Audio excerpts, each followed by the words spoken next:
So Agatha All Along was phenomenal. I just want to I'm glad you liked it. Say that out of the gate. It surprised a lot of people because of how Disney was and everything they've released. Everybody's like, this is going to be trash like everything else we've watched, but yeah, surprisingly good. It's also like, oh, you're making a show about a character who was popular because of a song, a jingle in another show. She was a neighbor of the main character, and now she's got her own show. What the fuck? So basically, Agatha, she's like this witch, ancient witch, and she killed her coven back in like, I don't know, 1700s or something. Salem witch trials, yeah. And her mother is just like, you're born evil, like you gotta go. And that's like Agatha's character, that she's just evil. She's just evil, okay. I think the general consensus was like, I don't give a fuck. Who cares about Agatha? Like, I don't care. Man, I was really surprised at how good it was. And honestly, Marvel needs to use this show as a measuring stick for all their shows going forward. Wow. So does it tie in a bunch with? Nope. It's just his own. It's just great character, story. Yeah. This is what Marvel was in the first couple of phases. Just on primarily the earlier phases before they started really ramping up towards Endgame, where it's like just individual stories that certainly are part of the universe and may or may not play a larger role right later on, but they aren't. That's not the sole purpose for its existence. And so we're watching this story. It's isolated. It's about Agatha. At the end of WandaVision, Wanda strips Agatha of her powers and puts her under like a permatrance. Like she thinks she's part of the town and stuff. And this show takes place 3 years later. So she's still in the town. She thinks she's a detective. The people who live in the town know what happened to them. They know what they were under the control of Wanda, and they know that she is under the control of Wanda. So they just play along with it because she lives there. Yeah. And so she meets a strange young boy in the first episode who snaps her out of this trance.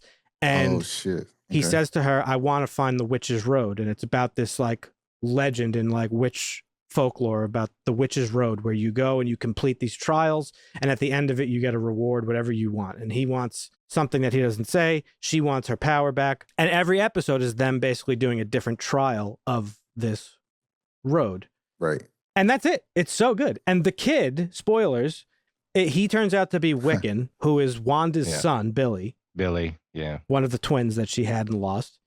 And again, in surprising fashion, they did his origin to an identical T to the comic books. He is resurrected into the body of another kid who died. Yeah.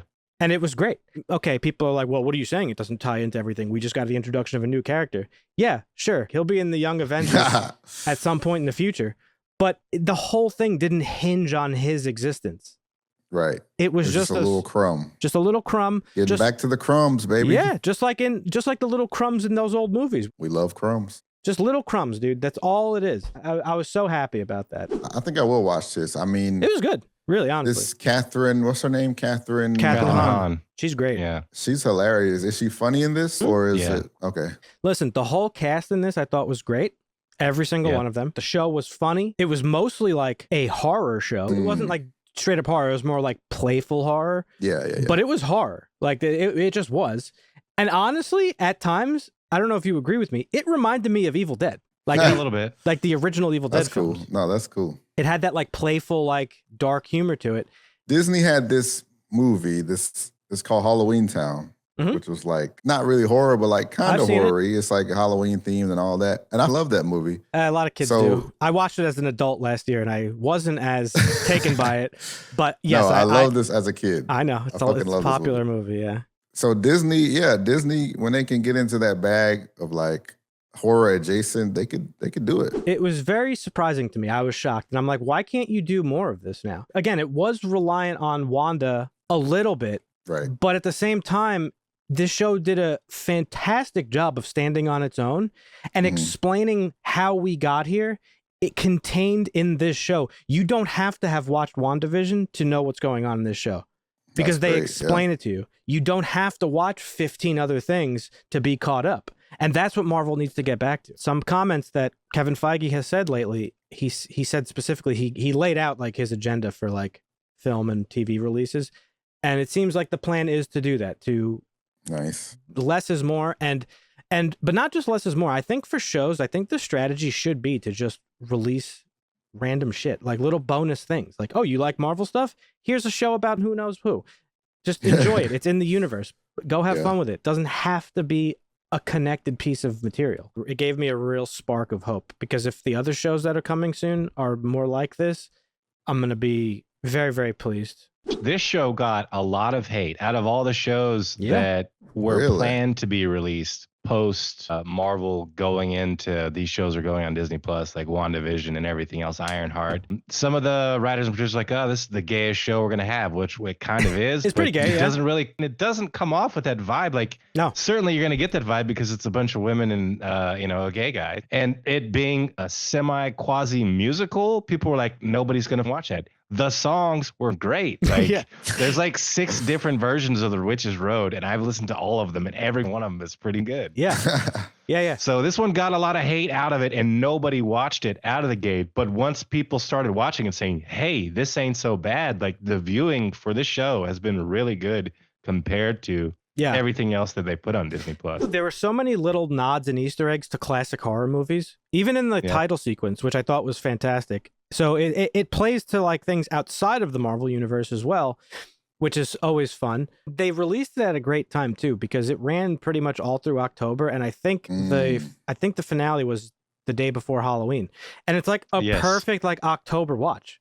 Just actually perfect. Like I wouldn't honestly, I wouldn't change a thing about it. It was great. It was perfectly executed. Kevin Feige, if you're watching our measly little 700 subscriber podcast, shout out. Things don't have to connect all the time. You could watch a movie or a show and be like, oh, here's this little story that's just some paranormal shit in the Marvel universe. We know it's in the Marvel universe. It doesn't mean it has to be an integral cog in the overall machine. Just a little bonus treat. Well, that's because this felt natural, not force-fed. Like, when you go to this is the aftermath of something that happened to a main character in the MCU. Mm-hmm. All of this is like, okay, Agatha was in the town, and she kind of figured out what was going on with Wanda. And she was involved and tried to take opportunity from that. So this is just a small character of like, okay, and then here's the aftermath, and this is how we're going to develop these characters, and here's their backstory. Coolest thing that I've seen so far about this is the budget was so low for this show. And it's great. We don't need... Apparently, it's the lowest budget Disney show so far. What? Less than 40 million total. And you know what, Marvin? I couldn't have even told you that from watching it. Meanwhile, I watched that Star Wars atrocity that was a $700 bajillion $80 million budget. an episode or some shit. And it felt like it was shot at a Disney park on some Star Wars ride. Yeah. Don't take a lot. No. It's 100% is diminishing returns at some point. Yeah. With this shit. There was a couple big name actors in here, but I doubt they demanded a budget that would be in the likes of some like Secret Wars. You know, there were some Secret Invasion, names. you mean? Secret Invasion, yeah. There were some big names in that one, and you know that Samuel L. Jackson was making bank on that, and that's one of the reasons that show costs so much money. 100%. And this is why I'm all for like picking unknown actors for big roles. That kid who played because Wiccan, back in the day, that would kill it. That kid who played Wiccan was great. Joe Locke is his name.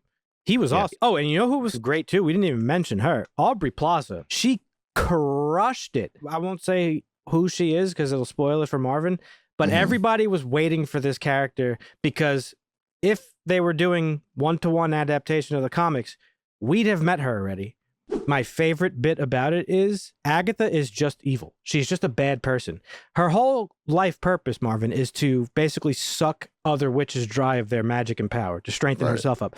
That's why she went to Wanda in the first place, because she realized Wanda was the Scarlet Witch. Agatha, by the end of this show, she doesn't have a redemption arc. They had the balls to just stick with it. She's got a little bit of a heart of gold, but she's still an evil witch. Like, she's not a good person. And they end it like that. Well, and it was great. I'm so happy they stuck with it. And it was awesome. So more of this, please, Marvel. Thank you very much. I loved it. She's a product of her environment. She doesn't trust other witches for a reason because of what they tried to do to her. She absolutely is self-centered and has no redeeming values. I use shitty loosely. Saving anybody else. Yeah. You kind of see her open that up a little bit with some of the characters in the show, but she's still a self-centered, self-serving witch who only cares about her own survival. So with that, I would say I agree, but I don't think that she is shitty just because she wants to be a shitty witch. She's just that way because of what she's been through. Yeah, I would agree with that. Okay. So yeah, Agatha All Along. Watch it.